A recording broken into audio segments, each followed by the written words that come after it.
Buenas tardes, en el aire 360 grados, su programa de ahora de 4 a 5 de la tarde, donde comentaremos con ustedes todo lo que ha ocurrido en el país y el resto del mundo, desde ayer, cuando terminó el programa a las 5 en punto, hasta este momento. Buenas tardes a nuestro compañero Elías Ruiz Mactú. Buenas tardes, Humberto Salazar. Buenas tardes, amigos televidentes.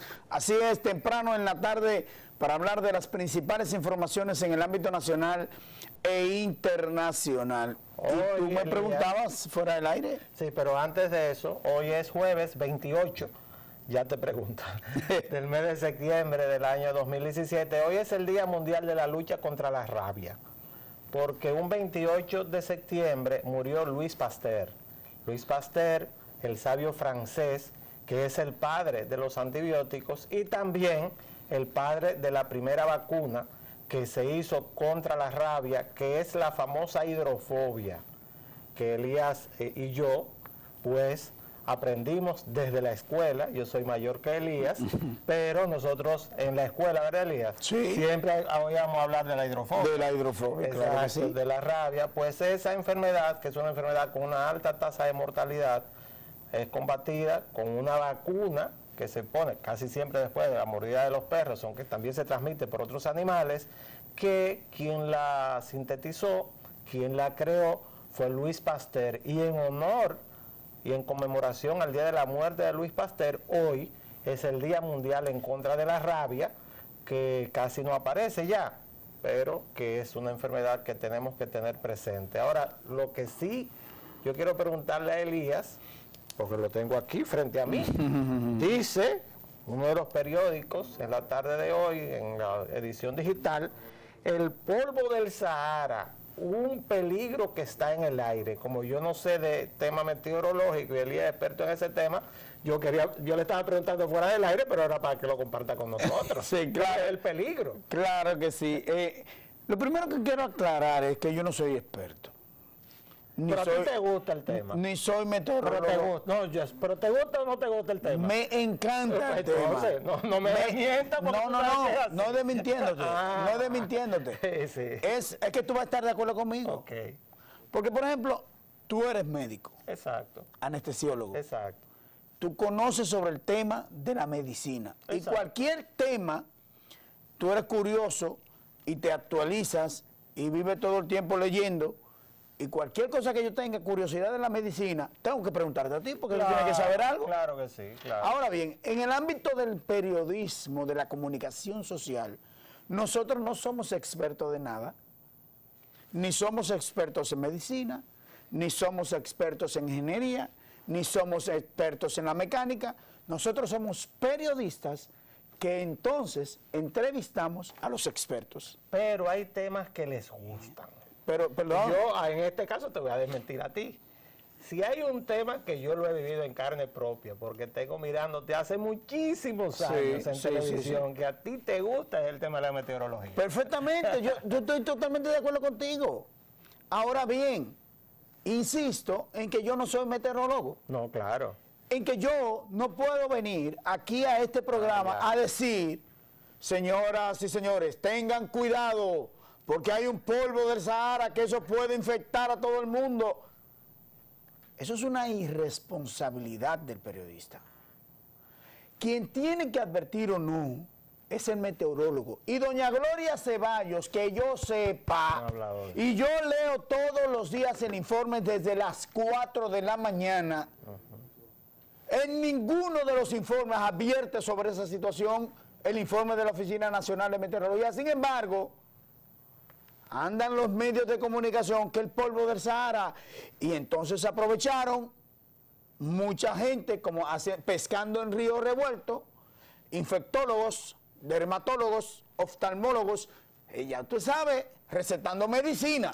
Elías, ¿desde qué tiempo tienes tú escuchando hablar del polvo del Sahara? Porque es la primera vez que yo veo que hay una alarma. 10 años leyendo el informe de la Oficina Nacional de Meteorología, y advierte sobre cuando llega el polvo del Sahara, que todo el mundo dice que el polvo del Sahara llega hasta aquí. Sí, llega hasta aquí, pero ese polvo del Sahara lo único que hace es que en el momento que está en la atmósfera obstaculiza la conformación de nubes y no llueve. No llueve. Como ahora. Eso es todo. Como ahora que no está Sin lloviendo. embargo, hay fenómenos atmosféricos que no importa que esté el polvo del Sahara, llueve y lo contrario, entonces domina la situación atmosférica al polvo del Sahara y disminuye lo que es la proliferación de ese polvo. No tiene nada que ver con gripe, ni virus, ni nada por el estilo. Eso es mentira. Lo que vamos a tener es calor, mucho temperaturas calor, altas y van a disminuir las lluvias. Perfectamente, eso, sin embargo ya va a llover. Ya va a porque comenzar. la misma brisa que lo trae, la misma brisa se lo lleva, me imagino yo. Gracias, Humberto. Dice, mira, este es el informe de hoy, de esta tarde, a las 4 de la tarde, que lo actualiza la Oficina Nacional de Meteorología. Dice, ligeros incrementos nubosos y temperaturas bastante calurosas. Durante las horas matutinas prevaleció un cielo con nubes dispersas y bajas probabilidades de lluvia al nivel nacional, producto de un ambiente meteorológico con poco contenido de humedad y también la presencia del polvo proveniente del Sahara, el cual mantiene un cielo con un tono blanquecino y además está provocando temperaturas muy calurosas. Sí. No obstante a esto, al final de la tarde y noche, debido a los efectos asociados al calentamiento diurno, producirán ligeros incrementos nubosos con chubascos dispersos y aisladas tronadas hacia las regiones noreste, sureste y la cordillera central. Estamos hablando de que las temperaturas continuarán bastante calurosas en las siguientes 48 horas. Por tanto, la ONAMED recomienda ingerir suficientes líquidos, vestir ropas ligeras y no exponerse directamente a la radiación solar, sobre todo en el periodo comprendido entre las 11 de la mañana y 4 de la tarde. Usted que es médico, Humberto Salazar, sale, golpe de calor, sabe que eso causa insolación. Y muy especialmente los niños y los ancianos tienen que ser cuidados porque un golpe de calor les puede causar una enfermedad y en algunos casos, donde hay una enfermedad predisponente, hasta la muerte. Los golpes de calor son bastante peligrosos y no tienen nada que ver con el polvo del Sahara. Gracias, Humberto. Gracias. Porque resulta ser que aquí en el informe, fíjese bien cómo la Oficina Nacional de Meteorología advierte sobre la temperatura calurosa, pero en ninguna parte advierte sobre el polvo del Sahara. Exactamente. En ninguna parte el informe de ONAMED advierte sobre eso. Así que es un disparate decir que el polvo del Sahara va a causar gripe y todo lo demás. No se lleve de todas las alaracas que usted escuche. Lo que sí nos ha dejado, Elías, el huracán María, sobre todo, es una enorme cantidad de daños. El gobierno, pues, comienza a dar los informes de las evaluaciones que están haciendo los distintos funcionarios en todo el territorio nacional, muy especialmente los municipios que están en el centro del país y la costa norte, y lo cierto es que a la República Dominicana el jueguito de las lluvias, las inundaciones, a pesar de que en el caso de Irma, por ejemplo, pasó alrededor de 150 kilómetros de la costa norte del país, y en el caso de María pasó entre 50 y 60 kilómetros aproximadamente, o sea, su centro, su ojo, no nos afectó. Sin embargo, las lluvias trajeron tal cantidad de agua que el Ministerio de Obras Públicas, en su primera evaluación, habla de que tendrá que invertir más de 3.000 millones de pesos en la reparación de la infraestructura que se dañó a causa de estas inundaciones. El Ministerio de Agricultura ya está evaluando de que las pérdidas en las plantaciones de plátanos y guineos nada más, hablan de que va a haber una pérdida de más de 1.000 millones de pesos. Es decir, que a pesar de que la República Dominicana, parte de su industria, y sobre todo nosotros lo que vivimos en la costa sur, que vivimos en la capital, que somos una gran cantidad de personas, no sentimos los embates de esos huracanes, no hay dudas de que el campo dominicano y el interior del país pues ha sufrido lo que serán pérdidas que veremos en el transcurso de los próximos meses, todo lo que va a costar nosotros hacer esa reparación. Sin embargo, yo te tengo buena noticia, Humberto, con relación a ese tema. Nosotros hablamos esta mañana con el administrador del Banco Agrícola, Carlos Segura Foster, Y Carlos Segura Foster dice que Agrodosa se va a encargar porque cada una de esas fincas, de esos proyectos agrícolas que sufrieron esos embates, están asegurados por primera vez a través de Agrodosa. Y el Banco Agrícola, cuando haya pérdidas, por ejemplo, cuando todavía le quede préstamos que cubrir a los productores agropecuarios, pues le va a dar un tiempo de gracia para que pueda pagar con cómodas cuotas ese préstamo que aún queda por pagar. Y las principales ciudades, fincas que tuvieron los embates, está el Ceibo, Atomayor, San Pedro de Macorís, Samaná especialmente, sí, en la Loma La Atravesada. Exacto. Así lo explicaba la Loma La Atravesada. Es la que uno cuando comienza a subir hacia las terrenas, la antigua carretera hacia las antigua digo yo, porque a pesar de que la nueva, el peaje cuesta 525 pesos, el peaje más caro del país, sí, 10 dólares cuesta, 12 dólares cuesta, sí, cruzar por ahí, sí, ida, y 12 dólares vuelta. No. Sí, claro, son 525 ida, y cuando usted viene son 22 kilómetros, 525 vueltas. Pero ven acá. Sí, es así. Ahora, si usted no quiere... que era una sola no, ¿tú sabes cuánto cuesta ir de aquí a la terrena? Eso van a tener que revisarlo en algún momento. ¿Sabes cuánto cuesta? De peaje, 1.900 pesos. No, demasiado. Eso cuesta. Tú te ahorras en gasolina, pero... Sí, pero son casi 2.000 pesos. Mucho antes de tú, o sea, tú subiéndote en el vehículo son 2.000 pesos. Eso es mucho dinero. La Loma Atravesada es esa loma que a mí que me gusta mucho la terrena, siempre la crucé. Uno de los paisajes más bonitos del país. Sí, hermoso. Pero recuerden ustedes que durante el paso del huracán María, muchos periodistas estuvieron por la zona, y especialmente en la zona atravesada. Ahí era que estaba precisamente lo que yo le contaba a usted, con referencia a al ciudadano que no quería salir de su casa, a pesar de que estaba inundado totalmente. Sí. Ya Beato, no lo mandaron por ahí. Todos los periodistas quisieron ser Beato ahora en esta... Una vergüenza, Elías. Sí. Yo tengo en eso una queja con el periodismo dominicano. Eso es un mal ejemplo para la gente. O sea, usted se hace famoso. Oye lo que nosotros sacamos, Elías, de Irma a Beato, que lo que hizo fue un acto de irresponsabilidad. Sí. Porque ¿cómo usted se va a quedar en una marejada así, poniendo en riesgo la vida suya y la que lo acompaña? Porque si tú andas de periodista, de reportero, o yo, o cualquiera de nosotros, a un compañero nuestro se lo lleva una ola y uno va a intentar rescatarlo. Entonces uno pone en peligro su vida. Y de la otra, de María, el personaje famoso que salió fue Chiqui, otro irresponsable que se encaramó un vehículo para irse a ver el río Jacagua o la calle, y pudieron haber muerto. Incluso las personas que estaban en ese vehículo. O sea, ahora vamos a poner de moda eso. No sé. Mira, eso es un paréntesis interesante que tú has hecho, Humberto, porque sucede que en la conferencia de prensa que llevó a cabo el Centro de Operaciones de Emergencia, Juan Manuel Méndez García llamó la atención de los periodistas que estaban cubriendo precisamente el huracán y les decía, miren, estoy viendo que muchos periodistas se están arriesgando demasiado y se están acercando demasiado a las zonas de peligro, que es innecesario. Claro. Y yo que soy periodista, reportero, te puedo decir que no es verdad que usted tiene que acercarse tanto para tomar esa toma, valga la redundancia. Esos lentes de la cámara de televisión tienen un zoom de 200 milímetros, son 200, 300 milímetros.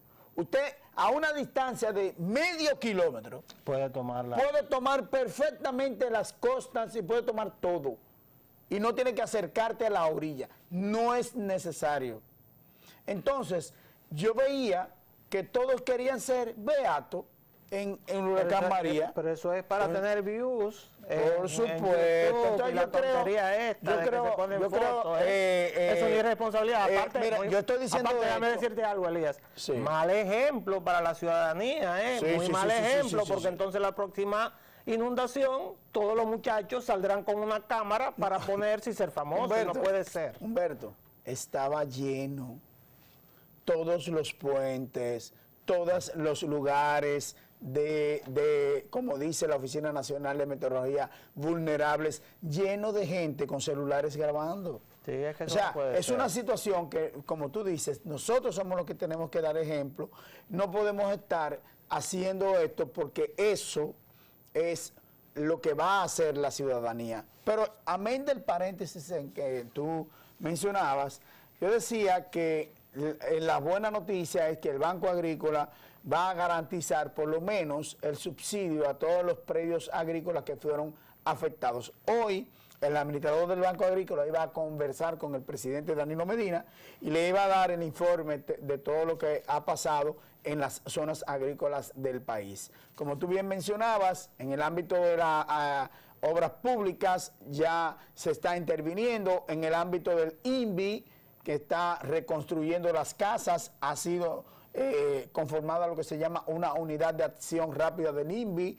El plan social de la presidencia y los comedores económicos llegaron hoy a comunidades que habían sido apartadas y que no había podido llegar. Una semana después. Exactamente. Y ya comenzó que hubo agua, Mi hermano, hoy fue que comenzaron a bajar las aguas del Bajo Yuna.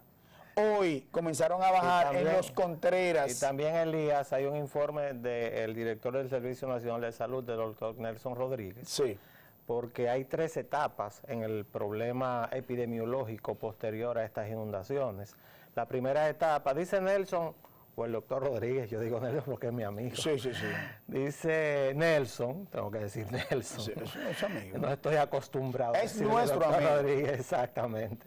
Dice Nelson que no ha habido un pico de enfermedades infecciosas por el tema de las inundaciones todavía en los hospitales, en toda la red de hospitales nacionales. Hay una primera etapa donde hay que tener en cuenta enfermedades por la ingesta de hídricos, muy especialmente que en el país, gracias a las Naciones Unidas, hay cólera, que no hubo cólera por mucho más de un siglo, pues hay cólera, y también algunas enfermedades gastrointestinales que están vinculadas a la contaminación de las aguas y las comidas.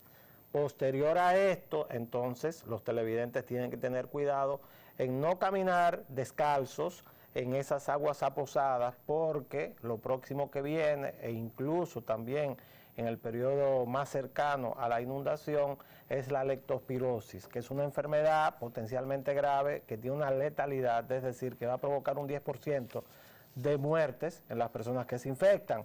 Y después, Elías, ¿qué es lo que viene? Ya a partir de la semana que viene, son estos charquitos, estas aguas que quedan aposadas, las gomas de los vehículos que están en los patios, estas tinajas que están sin tapa. Entonces viene el tema de la proliferación de los mosquitos, el mosquito Aedes aegypti, el mosquito Aedes albopictus, que van a provocar dengue, chikungunya y zika, y el mosquito anófeles, que va a provocar malaria. Es decir, que hasta ahora, desde el punto de vista de salud, según dice el Servicio Nacional de Salud, que es quien tiene a su cargo todos los hospitales y centros de salud del gobierno, pues hasta ahora el tema se ha manejado bastante bien. No hay picos de estas enfermedades, pero es el deber nuestro, de nosotros dos, desde aquí, advertir a la población que debemos seguir teniendo precauciones para evitar enfermarnos nosotros y que se enfermen nuestras familias. Totalmente de acuerdo, vamos a tomar todas estas precauciones, principalmente limpiar nuestros patios y nuestros jardines, nuestros alrededores, de todas esas vasijas que quedan abiertas, esos tarros de árboles, esas gomas, esas latas vacías, tratar de eliminarlas de nuestros patios y de nuestros jardines a fin de evitar esa acumulación de agua que son el caldo de cultivo de los mosquitos que acaba de mencionar. Elías, tú sabes que hay algo que yo quiero llamarte la atención, a ti y a los que nos están mirando. Y yo mismo me llama mucho la atención el tema. No hay dudas de que nosotros como país hemos mejorado mucho el tema de la respuesta a este tipo de crisis, Sí. O sea, hasta hace muy pocos años, 4, 5, 6 años, pues una situación como la que se dio la pasada semana, creaba crisis por un largo tiempo, y crisis de todo tipo. Y también, para esto hay que felicitar lo que es la actuación del COE. El COE ha sido una institución con esta coordinación tan importante que se ha planteado, sobre todo prevenir los problemas.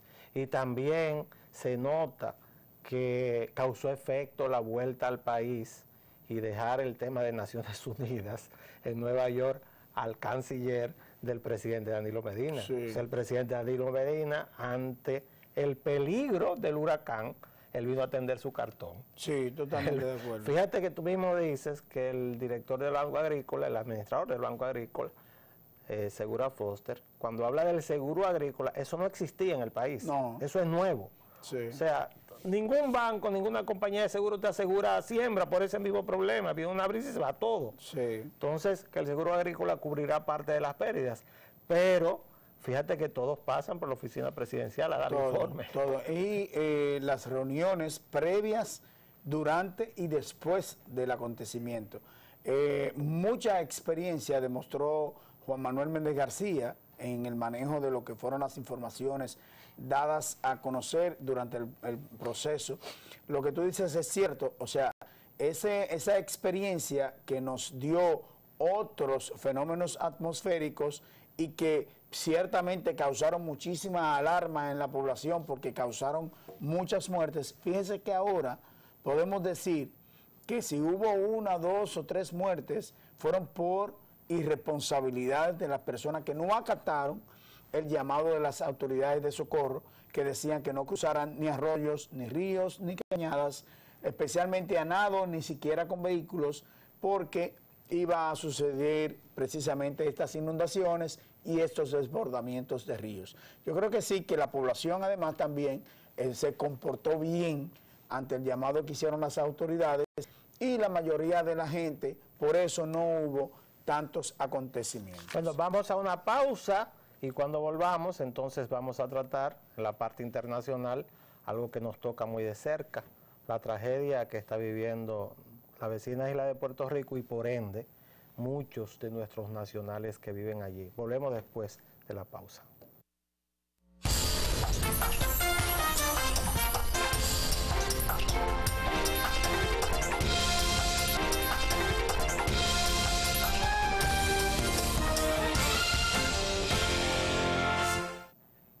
Bueno, amén de que Humberto Salazar le prometió hablar sobre el caso de Puerto Rico, quería introducir primero, antes del tema, el caso del vertedero de Duquesa, que gracias a Dios, hay una sentencia del Tribunal Superior Administrativo que le da la autoridad administrativa a una comisión encabezada por el Ayuntamiento del Santo Domingo Norte, el Ministerio de Medio Ambiente y el Ministerio de Salud Pública. Que sí, ahí hay que tener mucho cuidado, porque en el caso de la basura no hay que ser expertos para saber que acumulación de basura en cualquier parte del país y en cualquier calle o carretera, eso sí produce muchas enfermedades. Y en ese caso dice, por ejemplo, Francisco Domínguez Brito, ministro de Medio Ambiente, que ha ganado el país en términos de salud pública y que el Tribunal Superior Administrativo eso fue lo que hizo, que le devolvió las garantías de la salud al pueblo dominicano, dándole entonces esa administración, hasta tanto haya otra sentencia declarando nulo el contrato entre la Home Corporation y el Estado Dominicano, ya que se ha demostrado en innumerables ocasiones que ese contrato aparentemente no es legal. No se ha dado esa administración, el SEA es el propietario de los terrenos, hay un decreto presidencial que ha sido utilizado para esos fines, en fin, es ilegal. Y ahora también el alcalde de Santo Domingo Norte ha dicho que ha ganado la municipalidad, no Santo Domingo Norte, sino la municipalidad. Hay que decir que en el día de ayer, lamentablemente murió el primer alcalde de Santo Domingo Norte, Daniel Lois. Y no sé si ustedes recuerdan, El primero que tuvo problemas con la Jun Corporation fue Daniel Lois, cuando asumió precisamente la alcaldía en el año 2002 en Santo Domingo Norte, en Villamella. O sea, que el problema, eso hace, estamos hablando de 15 años, estamos en el 2017 y todavía teníamos el mismo problema con la administración del Duquesa. Yo creo que a partir del día de hoy comenzaron a agilizarse un poco más los trabajos de recolección y acogida de la basura en el vertedero Duquesa.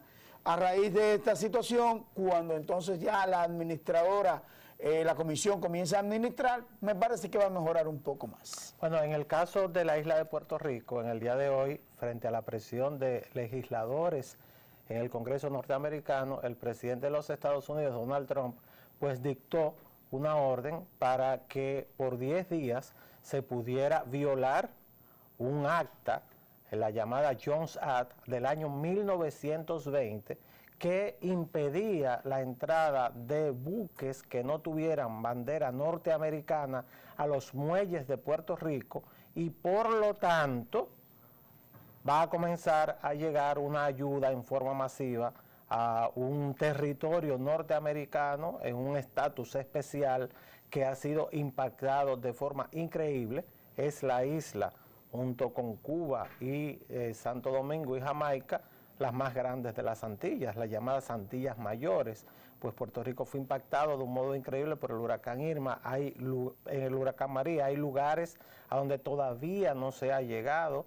Más del 50% de su población no tiene agua potable, la gasolina escasea, todos los suministros, una gran parte de ellos están parados en el aeropuerto de San Juan de Puerto Rico. Los vuelos en el aeropuerto Luis Muñoz Marín están limitados por un tema de la pérdida de los radares que dirigen los vuelos hacia las pistas y por un tema de seguridad aérea, es decir, una situación de enorme desastre. No hay dudas de que en Estados Unidos hay una gran cantidad de críticas por el manejo que le ha dado el gobierno federal a lo que es esta isla, donde el mismo gobernador Pedro Rosselló advirtió que parece que se olvidaba que en esa isla viven 3.2 millones de norteamericanos, que ellos tienen pasaporte de los Estados Unidos y que son ciudadanos de los Estados Unidos y por lo tanto merecen el mismo trato que se le dio al estado de Houston, a la ciudad de Houston, que es el estado de Texas, al estado de Alabama, al estado de Florida, que fueron estados que fueron impactados por huracanes durante esta temporada. Así que en lo que a nosotros respecta, tenemos que estar muy alertas acerca de la situación de los cientos de miles de dominicanos que viven allí, porque el tema es